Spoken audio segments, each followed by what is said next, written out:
नमो भगवते वासुदेवाय। श्रीमद्वाल्मीकिरामायणम् आरण्यकाण्डं सप्तमः सर्गः। सुतीक्ष्णाश्रमः।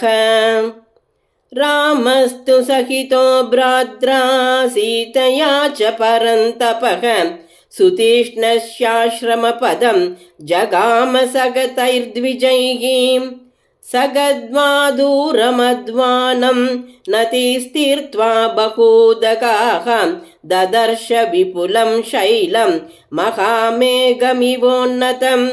ततस्तइक्ष्वाकुवरौ सन्ततं विविधैर्द्रुमैः। काननं तौ विविशतुः सीतया सह राघवं। प्रविष्टस्तु वनं घोरं बहुपुष्पफलद्रुमम्।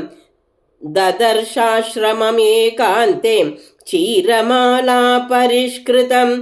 तत्र तापसमासीनं मलपङ्कजटाधरं। रामः सुतीक्ष्णं विधिवन् तपोधनमभाषत। रामोऽहमस्मि भगवन् भवन्तं द्रष्टुमागतः। तन्माभिवद धर्मज्ञ महर्षे सत्यविक्रम। सनिरीक्ष्य ततो वीरं रामं धर्मभृतां वरं। समाश्लिष्य च बाहुभ्याम् इदं वचनमब्रवीन्। स्वागतं खलु ते वीर रामधर्मभृतां वर।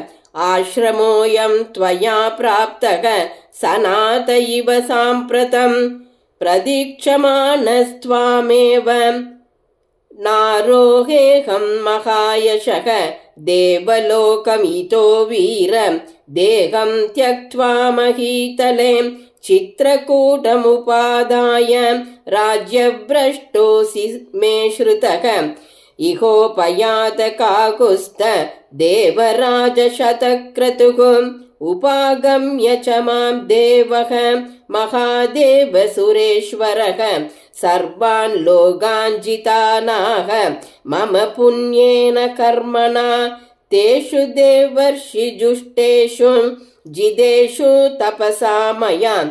मत्प्रसादात् स भार्यस्त्वं विहरस्व स लक्ष्मणः। तमुग्रतपसा युक्तं महर्षिं सत्यवादिनं।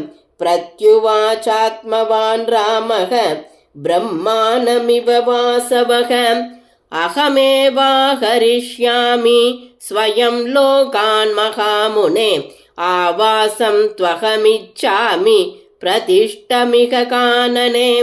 भवान् सर्वत्र कुशलः सर्वभूतहिते रतः। आख्यातः शरभङ्गेन गौतमेन महात्मना। एवमुक्तस्तु रामेण महर्षिर्लोकविश्रुतः। अब्रवीन् मधुरं वाक्यं हर्षेण मगधाप्लुतः। अयमेवाश्रमो राम गुणवान् रम्यतामिह। ऋषिसङ्गानुचरितः सदा मूलफलान्वितः। इममाश्रममागम्य मृगसङ्गा महीयसः। आहत्वा प्रतिगच्छन्ति लोपयित्वा कुतो भयाः।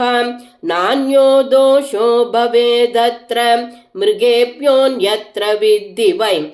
तच्छ्रुत्वा वचनं तस्य महर्षेर्लक्ष्मणाग्रजः। उवाच वचनं धीरः विकृष्य सशरं धनुः। तानकं सुमहाभाग मृगसङ्गान् समागतान्। हन्यां निशितधारेण शरेणाशनिवर्चसा। भवांस्तत्राभिषज्येत किं स्यात् कृच्छ्रतरं ततः। एतस्मिन्नाश्रमे वासं चिरं तु न समर्थये। तमेव मुक्त्वो परमं रामः सन्ध्यामुपाविशन्। अन्वास्य पश्चिमां सन्ध्यां तत्र वासमकल्पयन्। सुतीक्ष्णस्याश्रमे रम्ये सीतया लक्ष्मणेन च।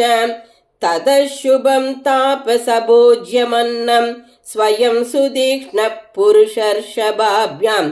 ताभ्यां सुसत्कृत्य ददौ महात्मा सन्ध्यानिवृत्तौ रजनीमवेक्ष्य। इत्यार्षे श्रीमद् रामायणे वाल्मीकिये आदिकाव्ये चतुर्विंशतिसहस्रिकायां संहितायाम् आरण्यकाण्डे सुतीक्ष्णाश्रमो नाम सप्तमः सर्गः। श्रीदाशरथाय विद्महे सीतावल्लभाय धीमहि तन्नो रामः प्रचोदयात्। जानकीकान्तस्मरणं जय जय राम राम।